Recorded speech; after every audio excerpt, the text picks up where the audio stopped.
Hello and welcome along to another episode of this FM19 story, part of the Furniture with me, Daniel. It's season 17, episode 6, and we're back for our first game on camera in the year 2035, and it's one day before the close of the January transfer window, one that's been a little bit subdued so far. It's a massive game as well, as we play 4th place Chelsea, managed by Pep Guardiola. You can see we've managed to claw our way back into the title race, although that's largely due to Arsenal's incompetence and failures rather than any success we've had. So we're now just 5 points behind Arsenal, but also 5 ahead of Chelsea, so it all could swing again today if we go and lose at Stamford Bridge. Pep Guardiola's side I'm sure will be raring to go. They've got 3 players out injured and we've only got 1 backup one, but aside from that everything's going pretty well and it looks to be in our favour on paper. But I am going to take you through the January transfer window quickly, as we have got 1 or 2 little bits of news. You can see a couple of promises at the bottom, one being Omar wanting to get to the latter stages of the Champions League.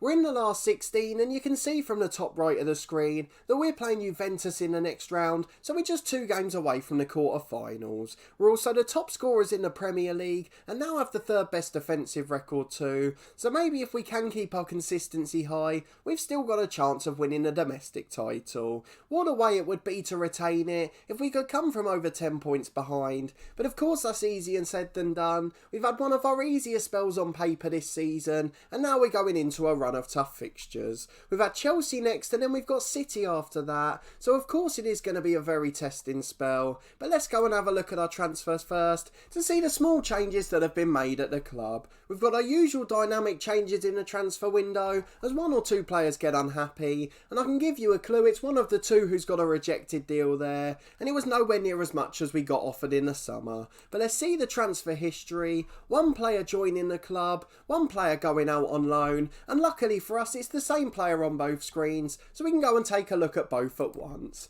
James Smith came in from Hearts, a deal we agreed early in September, but he didn't join the club until his 18th birthday, just under 2 weeks ago. He's a decent young striker who's a pressing forward. He can also play naturally in the number 10 role, something that his attributes seem to suit better, and he can also cover on the left of midfield as well, but he's got plenty of really good attributes, and for 375 grand, it's an absolute steal for his release clause. So we've managed to bring him in and sent him straight out to Aberdeen. They'll pay his wages for the rest of the year, and then he'll come back refreshed for pre-season. So a little deal, but not too much to talk about. No real big signings up front. I know that's what a couple of you are looking for. There's a couple of reasons we haven't done it. 1 player who we really want to sign, who would fit the homegrown quota as well. The club wanted 97 million for him, and we just can't afford that at the moment. It would take us back into the red financially, and almost certainly cost us financial fair play. He's an English young striker, so we will probably bring him in the summer, and I've decided I will spend my whole budget on a striker there, as the rest of our squad's pretty competent and shouldn't need too much of a change.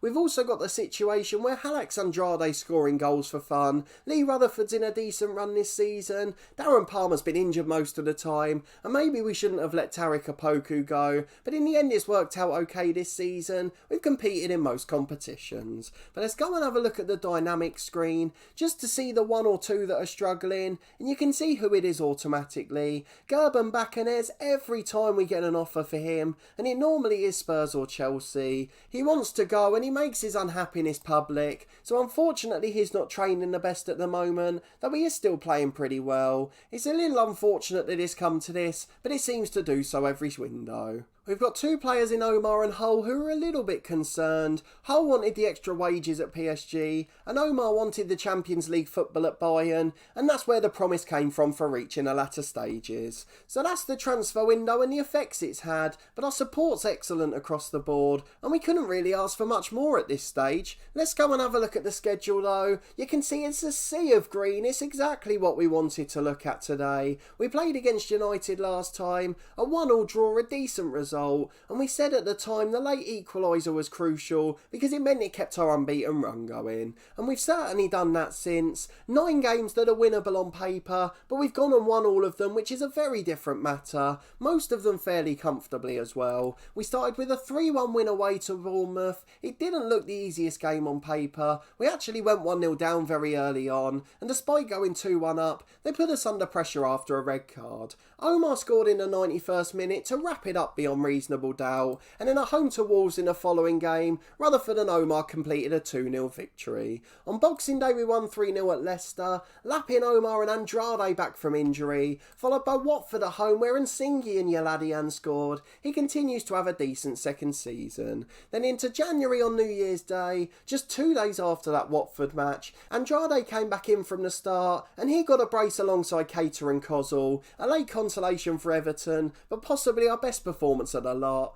And then away to Luton in the FA Cup, my beloved supported team of course. I had to put away my season ticket to become Torquay United manager, although they did put on a brilliant display this time and narrowly lost out 2-1. We had to make changes at half time because we were really getting outplayed, and Lappin and Sousa got second half goals after Silla and Probert were introduced. Then away to Brentford in the Premier League, an early penalty from Omar wrapped it up. We couldn't even make subs in this one. We had to be really cautious towards the end. We went a little bit more defensive and just about managed to cling on. And in a complete role reversal against Sheffield United, a 5-0 win with 5 different scorers, 4 goals coming in the last half an hour after we tired out the away side. Then another narrow win in the FA Cup, this time 1-0 at Crystal Palace. Daniel Kozul with the goal on the stroke of half time, which leads us into this one in brilliant form. We've got a slightly easier trip on paper in the 5th round as we go to League One Bolton in that one. I just wanted to go back to Palace though, see if Owen Jack's still about.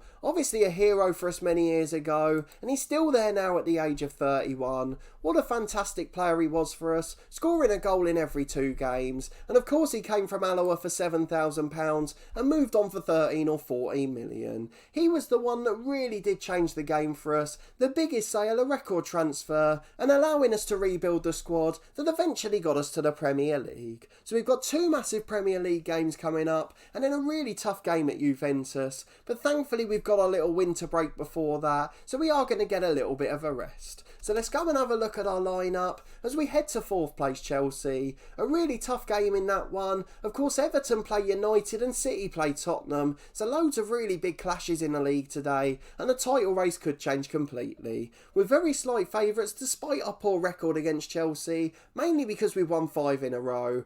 Chelsea are unbeaten in the last 5 too, so they're certainly going to bring a tough test. And the slightly expanded Stamford Bridge is sold out for a cold rainy evening in London. But let's look at our first 11. It's pretty much as you would expect by now. I think we've got our strongest 11 out on paper, so Stojanovic in goal, Cura and Moraes the fullbacks, and Singy alongside McDonnell in the middle. Look at the average ratings of that back 4. I'm sure someone will have a shocker today, just to try and prove me wrong, but they really have done quite well this season, so I'm looking forward to seeing them in action. Baccanes in the holding role, slightly unhappy, but still having a solid season, and then Cater and Omar in central midfield, with Yaladian and Silla on the wings. Then Andrade's up front, having reached 15 goals for the season. Of course 5 of those came in one Champions League game, but the other 10 have been in a Premier League. So he's really had a decent season so far, and we've got good reinforcements on the bench, the likes of Lappin, Sousa, Rutherford and Kozul, with defensive men like Quirk and Hole if need be. So I'm really looking forward to this game,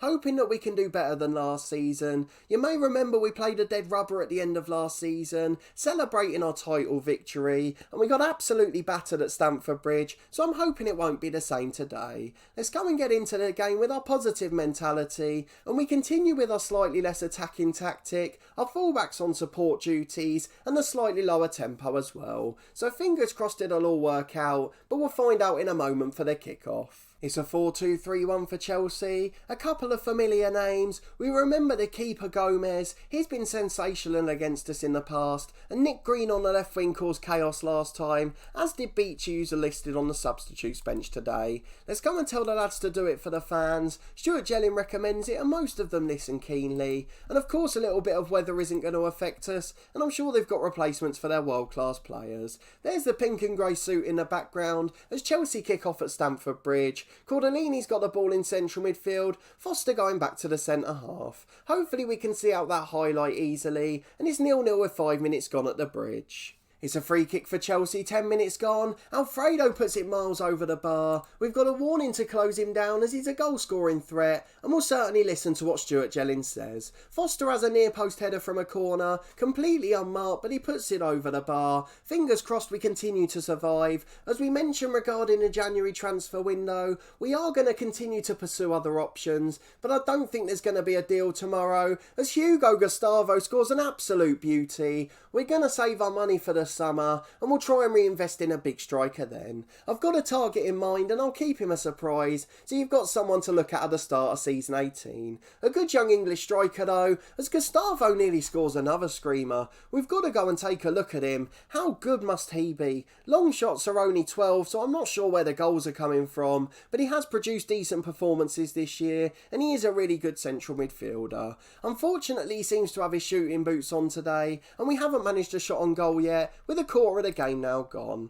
We're going to demand more from the lads and drop to a balanced mentality just to try and create at least 1 or 2 chances. Half an hour gone and Chelsea still lead. Not been a good day at the office so far. Collett's got the ball in midfield for Chelsea. Long over the top to Hayward again. Headed away but only as far as Green. He crosses for Hayward. Thankfully he heads it straight into the arms of Stojanovic and we finally get a warning to close Gustavo down half an hour after he's dominated the match. Foster gets it on the left to Collett from a throw. Tries to deliver but goes back to Cordellini. We are getting completely outclassed in this match, and although we have now managed a shot on target, we haven't seen any highlights on camera, certainly not going forward. Moraes heads the ball away poorly. Straight to Alfredo on the edge of the box. He goes high and wide with his effort, but again he's getting another decent chance, something we've not been able to stop in this match. A couple of minutes to the break where we will have to go ballistic. These lads really need a talking to today. Half time then, 1-0 to the home side. They've absolutely dominated this match. We're going to aggressively tell the lads to show something else. They were absolutely awful in that half.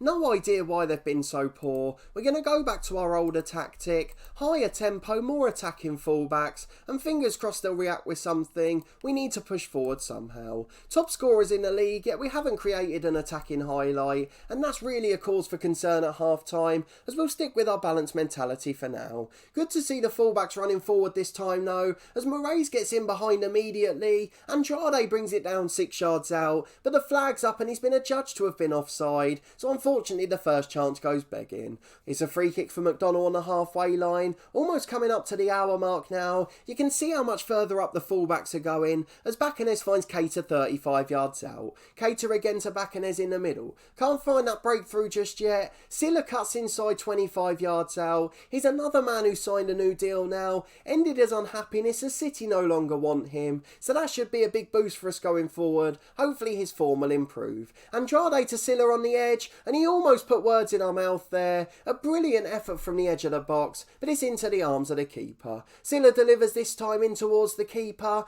Gomez gets up and claims it well, so unfortunately no Torquay head to win it, but the clearance is straight to Nsingi. He finds Kura on halfway, cuts inside and finds Moraes. Plenty of dominance now, we're really getting on top, and we're only 1 shot behind on the count now. Silla with a thunderous effort from 30 yards, but it whistles over the bar, and I think we've got to think about changes in a moment. A lot of thinks in that sentence as Green picks it up. He goes to Cordellini. Good effort, but Hayward blocked it, and he was offside, so we get the free kick. A narrow escape on that occasion. Moraes with a long throw which Foster heads away. Relentless highlights in this one. Been a really good second half so far, and although we've had a lot of the ball and chances, we've not really looked like scoring just yet. Yaladian gets it on the right though. Beats 2 men and finds Omar. Andrade beats ones and shoots. What a brilliant goal that is. Put the keeper down on his side the wrong way. Dived to his left and he just delayed that shot a second and then rolled it the other way into the empty net. A brilliant goal from Andrade, and he continues his very good season. Is Cordellini coming forward for Chelsea now though? Are they going to respond immediately? Green with a shot and Stojanovic saves, and we just about survive again. It's 65 minutes gone now. Hilton finds Hayward and now Collett. Edge of the box and it's still relentless chances. The block means that Keita can get it away and Omar clears long downfield. We're back with Moraes on the left hand side though. Omar finds Silla. Back to Bacanez and now Keita. Omar and Silla again. We've got so many men streaming forward and the fullbacks are making a big difference. Keita finds Yeladi and he's got Cura overlapping. Shoots and Gomez makes the save. Behind for a corner kick to Torquay and it's going to be an in-swinger from Omar. We'll see how this highlight and then make some changes as he goes back to the edge to Yeladian. A 1-2 and Omar's offside. What a ridiculous way to end the pressure. 20 minutes left and we'll make a couple of changes and hope they can make a difference in this match. It's nice to get a breather as well. It's been highlight after highlight in this match. A brilliant game between two top sides. Sousa will come on for the nervous Yeladian. Kozolon on the left. We saw the difference he's made a couple of times this season. And Maddie Keita's not had the best game either. So Dimitri Lapin's ever reliable. He'll come on in central midfield and he'll fulfil the Mazzala role he's comfortable with. Hopefully nicking a goal as well. Just over 15 minutes to go and hopefully we'll find a breakthrough somewhere. It's Moraes with a long throw from left back. Omar's got it in midfield. Plenty of highlights as we continue to stream forward. It's certainly been a game of two halves. It's Sousa on the right wing, the substitute. Beats his man and delivers. Andrade loses out as it was cleared brilliantly by the centre half. And now Chelsea can counter with space on the wings. Beachy coming forward on the right, the sub. Tries to cross and it's blocked. Brilliant second challenge from Omar too. As Bacanez finds Kozol on the left wing. Up to halfway and inside to Omar. Plenty of space on the other side. Switches it brilliantly to Sousa and there's two men in the box but he might not need them. Slide tackle finds Andrade. We thought his touch was a bit heavy but in the end it worked out fantastically, though unfortunately Andrade put it over. Not so great on his weaker foot and with 5 to go it may be a draw in this one. Probably deserved over the balance of 90 minutes, though in the second half we've been absolutely relentless. Just 10 seconds of stoppage time left and it's Chelsea coming forward on the right. I wasn't going to go more attacking. A draw's a decent result in the grand scheme of things. I know the temptation is of course to win the title, but we want to make sure we don't lose the gap on our rivals. The top 4 is the most important thing and we keep our distance to Chelsea with that one. So let's go and have a look at the scores, see what's happened to the rest of the Premier League games. We mentioned before there were a lot of big ones. We sympathise with the lads and most of them are motivated. So let's see what it means for the table. A 2-0 win for City against Tottenham. That actually works quite well for us. Both teams now 10 points behind, though of course we face City at the weekend. Manchester United won 3-0 to go level on points with us, though it does push Everton right down. They're no longer going to catch us now, nor are Liverpool who drew at Southampton. They're on 39 points, which is 13 behind, so other than Watford going on a brilliant run,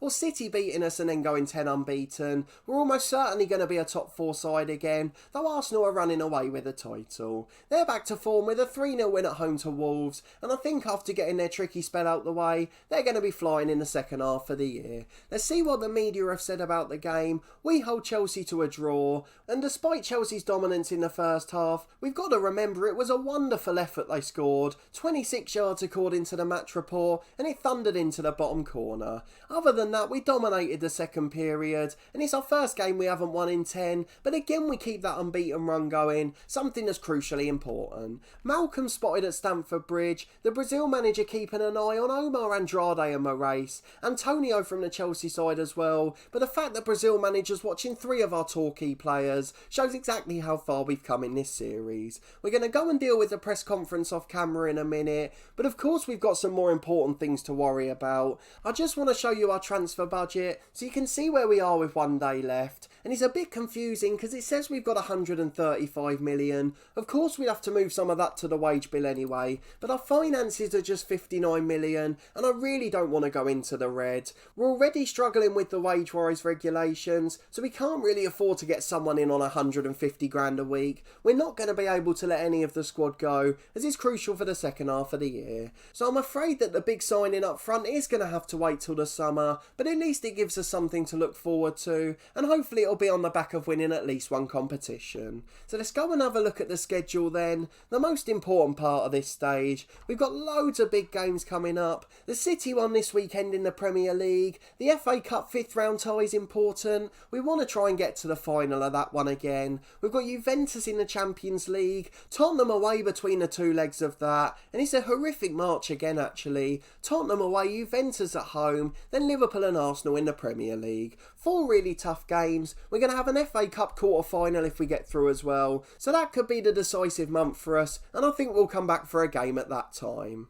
I think the most appropriate one is probably the Champions League one. It's still the competition we're chasing. I know we'd love to hold the Premier League title again, but it is a competition we've already won, and by then we'll probably be out of the title race as we rest players for the Champions League, and if not, we can then show the game against current leaders Arsenal a couple of games after the Juventus one. So I think that is when we're planning to be back next. Juventus at home in the Champions League. Of course, the only exception is if we're through by 3 or 4 goals in the first leg, then I won't bother showing you effectively a dead rubber. Then we'll come back for the Arsenal game immediately, but either way they'll probably be our next 2 matches. The Champions League is crucial to us. We've obviously got our youth intake coming up around then as well, and that reminds me while we're going through the outro, I'll just bring up the profile of Andrew Brown, last season's wonder kid from the youth intake, to show you how well he's progressing. Everything's increasing very quickly, he's training brilliantly, and it looks like you were right in the comments. He is going to become a superstar in 2 or 3 years,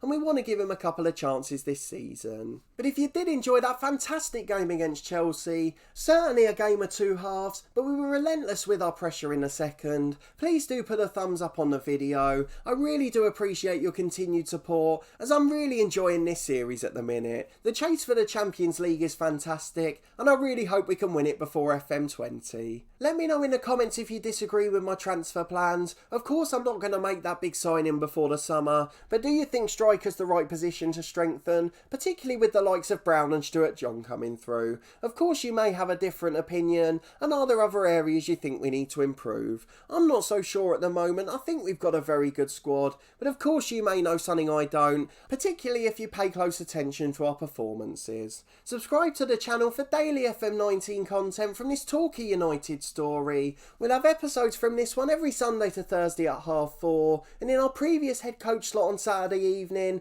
4:30 again is the time. Keep your eyes peeled for FM20 announcements, reaction to new features, and plans for our saves, who we're going to be managing, and there's a couple of votes in there for you as well. So let me know your thoughts in those ones, and shape the content on this channel next year. We've also got 3 episodes a week from my Cricket 19 career, every Tuesday, Thursday and Saturday at midday. I'm really enjoying that one and can't thank you enough for the support, and I hope you continue to enjoy the series. Then finally our Snooker 19 career continues. That's every Friday at 4:30. We're in the final event of the series now as we try to win the Snooker World Championships. It could be the perfect way to end the season and the story, although of course it could go wrong with a dramatic failure too. So join me over the next few weeks to find out, and if we run out of episodes already, it just means I've got knocked out at the final hurdle. Come and see me fail if that's the case, and let me know how bad you think we were in the last game. But a massive thanks for watching this one and your continued support with the series. I really do appreciate it, and I hope to see you next time for another important episode as we get back to Champions League action. Can we get past the last 16 stage, the hurdle we fell at last year?